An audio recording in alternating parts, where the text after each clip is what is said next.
The following is a project of our nonprofit newsroom. Support Midcoast Morning and local community-centered journalism today by signing up to be a monthly sustaining donor at chly.ca/donate. It doesn't take much money to support local news. Hello and welcome to Midcoast Morning. I'm Joe Pugh. A local neighborhood association is raising concerns around vacant properties. Kuwica and Nancy Mitchell of the Newcastle Community Association brought the issue to City Council this week in a delegation that shared examples of vacant property bylaws from other communities. They say they want to see the city implement measures to help proactively address potential issues. I reached them by phone to follow up on their delegation. Hi, I'm Karen Kuwica. I'm a president of the Newcastle Community Association, and I also happen to be the captain for the Newcastle Block Watch, and I coordinate with a number of other block watches that are in the Newcastle area. I'm Nancy Mitchell. I'm also a director with the Newcastle Community Association, and my particular expertise, I happen to be an urban planner from way back, and I look at planning issues and zoning issues and bylaw issues and see where we can make some changes at City Hall to meet the needs that we have in the community. And Karen, can you tell me what kind of issues you've had to deal with around vacant properties that led you to speak with City Council? Well, in particular, vacant properties that have absentee owners where the ownership of a property is in litigation or it's part of an estate or owners live out of the country. These are particularly problematic if their properties are vacant and or derelict because they pose a fire, public safety, and a risk to the community. And in some neighborhoods that are going through gentrification or have zoning that invites new development, there is a greater risk of these problems than in other neighborhoods. And in Newcastle, we've had quite our share of these types of problems. And some of them are results of, vandalism or theft or fire that cause a building to become vacant. And some of them are a result of a property changing hands or waiting for redevelopment. And people can get into them and squat, or in one example of the Husky station, which is at the entrance to the Newcastle neighborhood and would be familiar to a lot of Nanaimoites that are traveling up and down the Island Highway. There was a fire there that caused the business to close. And then the property was repeatedly breached and vandalized in the process of it being vacant. And it's difficult for neighbors and the neighborhood association to find out who the property owner is, especially if there's a corporation or corporations and insurance companies and property management companies all layered into looking after a property. So how does a neighbor or a neighborhood association liaise with a property in this situation? So because in the neighborhood itself is the eyes and ears on the ground. We see what's going on a daily basis. We're looking at it, living next to it, driving by, hearing things. We know what's going on. And if you don't have anyone to contact or the property owner feels no sense of responsibility to maintain their property because there aren't any regulations that motivate them to do so, then we end up with these situations where a property poses a risk. So if those are the issues you're facing, what do you see as the potential solutions? Well, we want to make owners accountable. That's our objective, is to make them accountable for their own property, whether they live in Nanaimo, whether they live in Vancouver, or live in Vietnam, as is in the case of one particular property. And we need to be able to contact someone now rather than phone bylaws, get the fire department involved, which just adds days and hours and weeks to trying to find a solution for a particular property. So we have suggested to council on numerous occasions that we need a vacant property bylaw. And several other communities in British Columbia have seen the need to pass a similar type bylaw in order to hold the property owners accountable. And we just wondered why it was in Nanaimo that we couldn't do the same thing. And we kept actually getting a response from City Council saying, well, it's not really legal, or the stuff that we have already is sufficient, which includes, the declaring a nuisance property, which takes months because you have to have several calls out to a property on the part of the BC RCMP or bylaws before any action is taken. And the fire department can do something, but those are mostly reactive. We were trying to find something that was proactive. And we found it actually in the city of Ottawa, who has just adopted its vacant property bylaw in 2022. And one of the main things they require in that bylaw is a sign on the property that says this property is vacant. If you have a problem, here's a number to call. So you mentioned potentially getting a sign on vacant properties. Are there any other things in some of the bylaws you've looked at in other places that you would like to see implemented here? Well, definitely we'd like to see a registry, which is associated with the sign, a registry of vacant property that is filed with the city. Owners would have to make sure that they attend to the property every couple of weeks, or at least have an agent that does that. As I said, posting the sign on the property, which is a contact for the community to get some direct action. And of course, there's also a charge for having a vacant property bylaw, and at least in examples like the City of Ottawa, the yearly permit of $1,700 actually goes to pay for the staff that's required to manage such a registry. Without proactive measures in place, mitigating safety risks and social disorder issues becomes like the secondary management responsibility of citizens in proximity to these properties. And it's an unnecessary burden because the bylaw system as it is primarily complaint driven. And so a property that is vacant, it requires a number of calls to the bylaw department, and they respond based on the number of calls and the priority.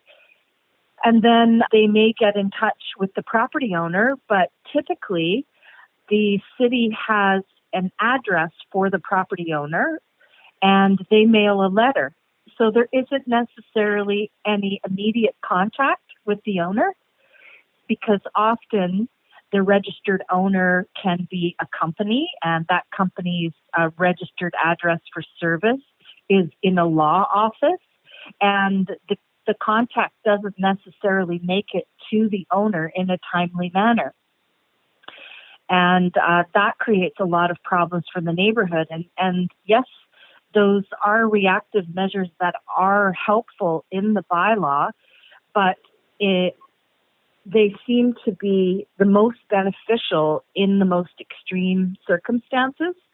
So, for instance, to be labeled a nuisance property, the process is quite arduous. You have to have calls for service from emergency services, so bylaw, the combination of bylaws, fire, RCMP, to a single address. I think it has to meet the test of 20 calls within a 30-day period. And then it would go to the nuisance board that has officers from all different services there. And then they determine whether it should be labeled a nuisance property. And then that recommendation then goes to council. And that's only after the bylaws department has liaised with the owner to assist them in mitigating the safety risks.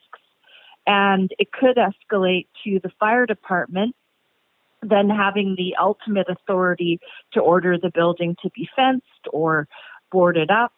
And again, like those things are beneficial in extreme cases, but there could be a lot more prevention in cases where owners just aren't aware and of how they could be helpful to reducing safety risks.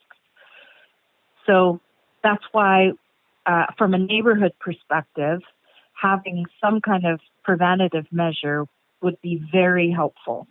And your community association presented at council on Monday.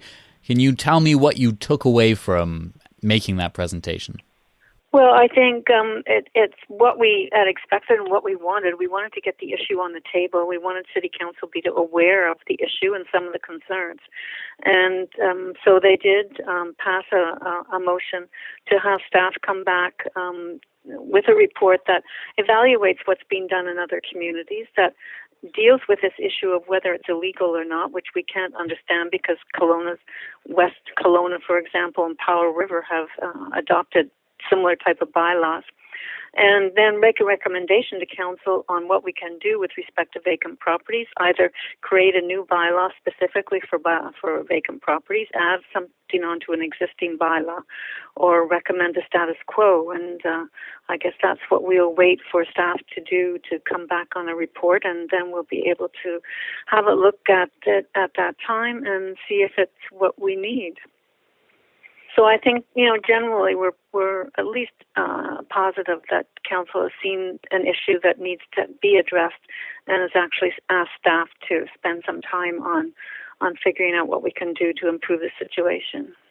If there are other people who think that this is an issue in their neighborhood or in Nanaimo in general, and they want to do something about it, what would you recommend from the perspective of people who have done advocacy around this? There definitely is or are other neighborhoods that have had similar problems, and there's a frustration around how long the process takes and the sort of lack of tools to proactively mitigate these public safety risks in the short term.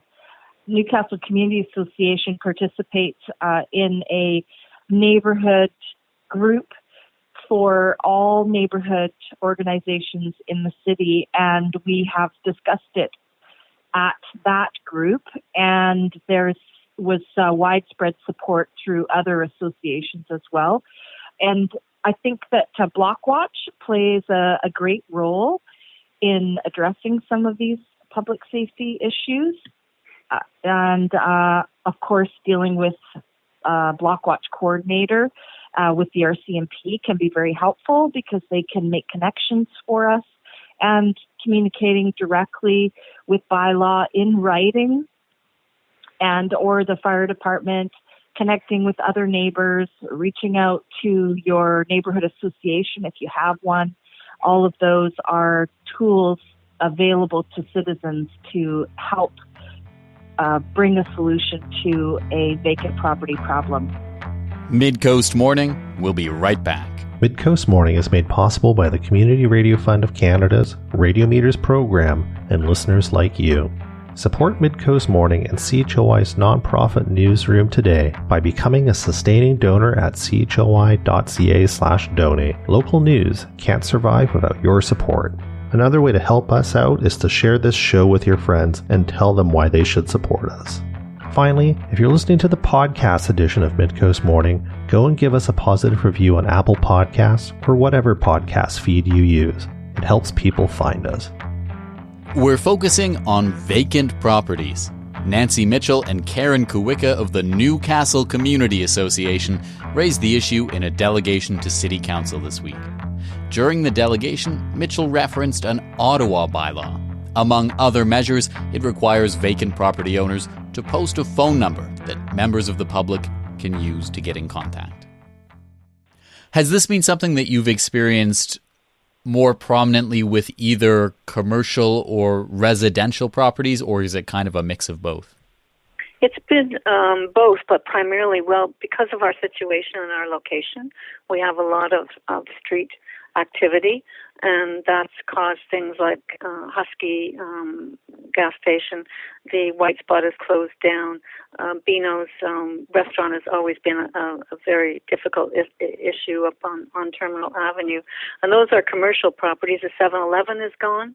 We've lost sort of our commercial base in Newcastle, but we also have examples of residential properties on Stewart Avenue that have been breached a number of times, and that if there was a sign there saying, I, as the owner, agree to come every couple of weeks to check out, who lives in Vancouver, come every couple of weeks to check out this property and make sure that it's safe, that would have gone a long way to reducing the number of calls to the RCMP and fire department on that particular property.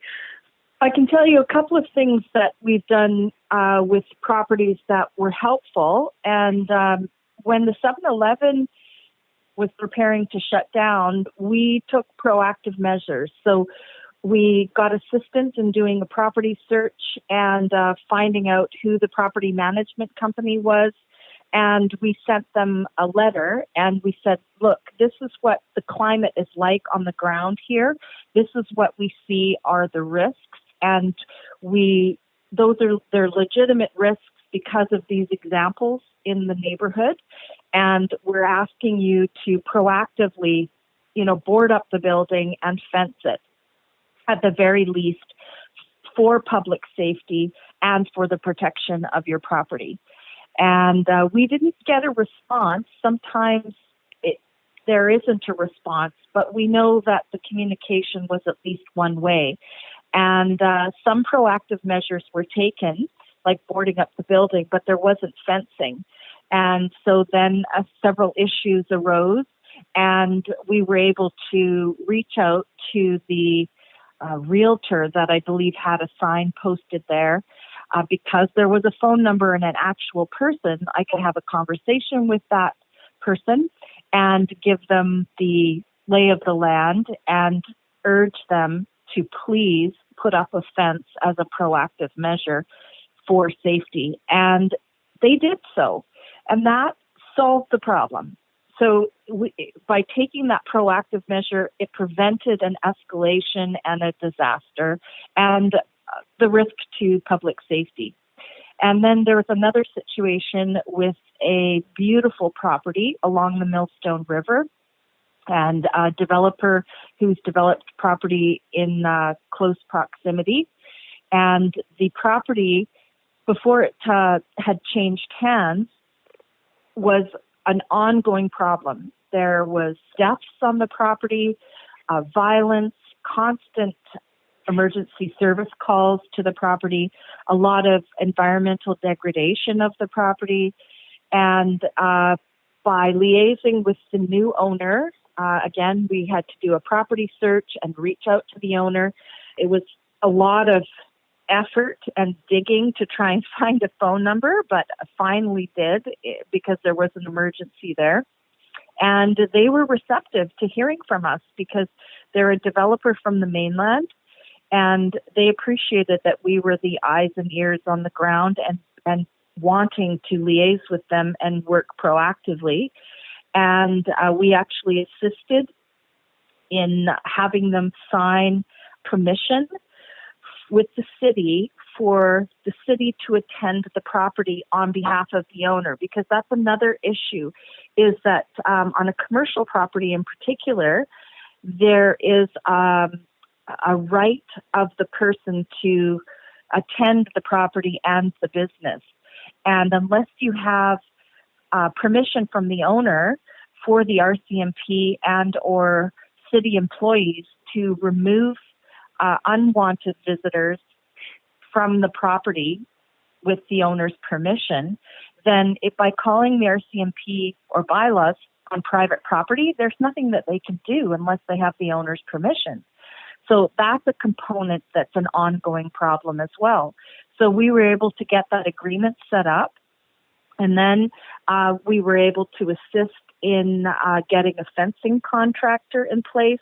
We also organized community cleanup and got donations to help clear the property so that it had some basic principles of CPTED, which is an acronym for Crime Prevention Through Environmental Design. We got that in place. And then we assisted with a neighbor becoming a custodian and doing patrols of the property. And that's been in place for over a year now.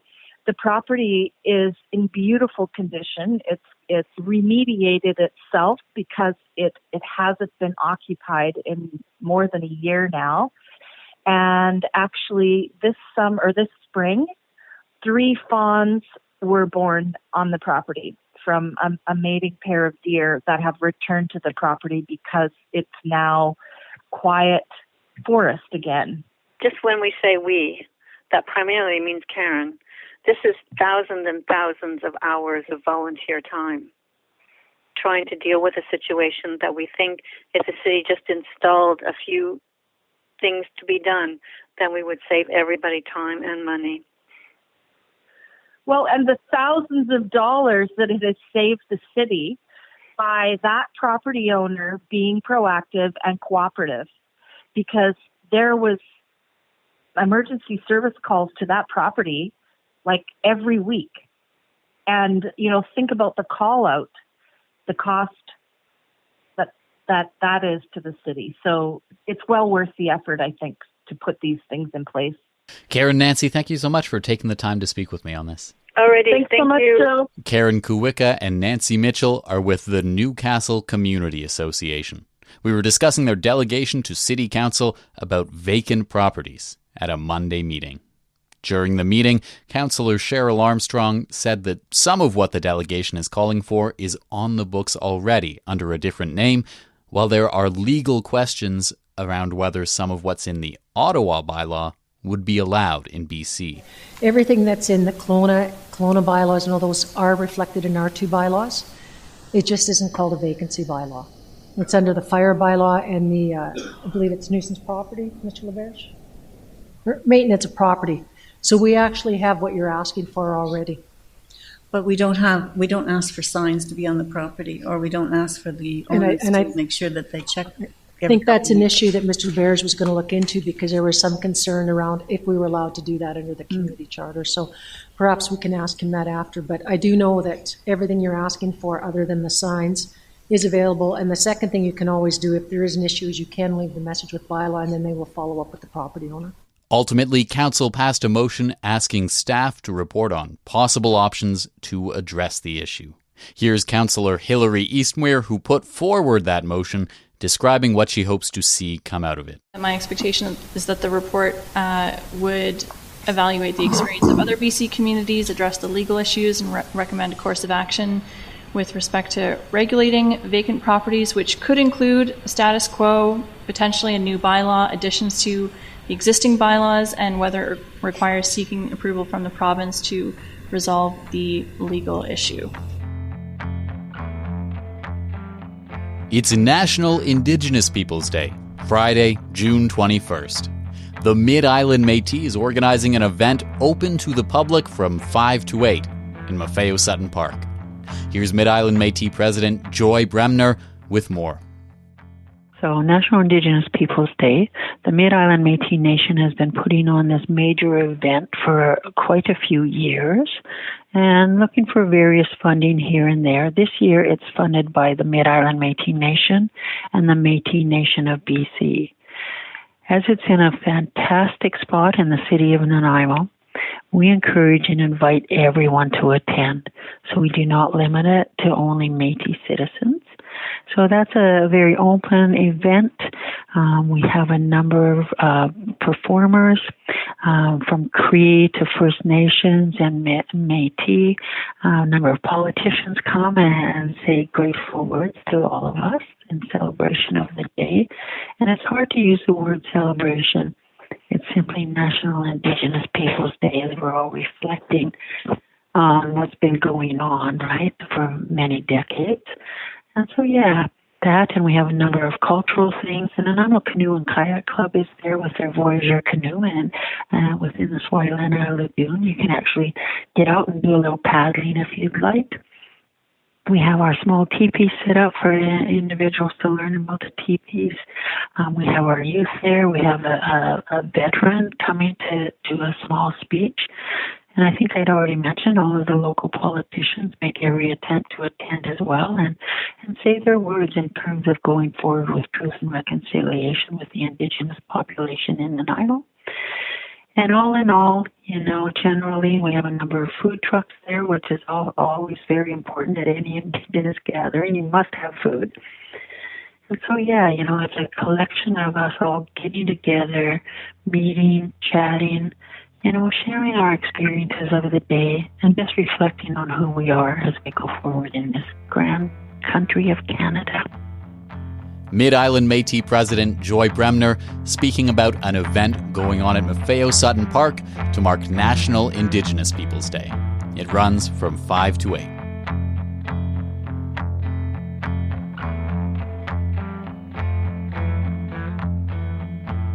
That's our show for the day. Thank you for joining me. I'm Joe Pugh, host and producer of Midcoast Morning. Jesse Woodward is our executive producer, and Arby Frew is our technical advisor. You can sign up for CHLY's newsletter at chly.ca/subscribe for updates from our nonprofit newsroom. Our theme song is First One by local Nanaimo band Waste Management. If you have a story you'd like us to cover, email us at news@chly.ca. That's all for now. I'll talk to you on another Midcoast Morning. Midcoast Morning would not be possible without the funding of the Community Radio Fund of Canada's Radio Meters program and listeners like you. Midcoast Morning is a project of CHLY's nonprofit newsroom. Support nonprofit journalism in Nanaimo and on the Salish Sea today by becoming a monthly sustaining donor at $5 or more per month. Support the program at chly.ca/donate. If you're already a supporter, record a voice memo telling others where you're listening from and why they too should support our work. After you're done, you can email it to us.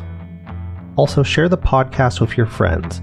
While Meta is blocking Canadian users from sharing news content on their Facebook feeds, you can still share our podcast directly with your friends via Facebook or Instagram Messenger.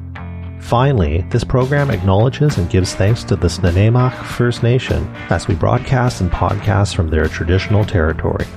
Thanks for listening.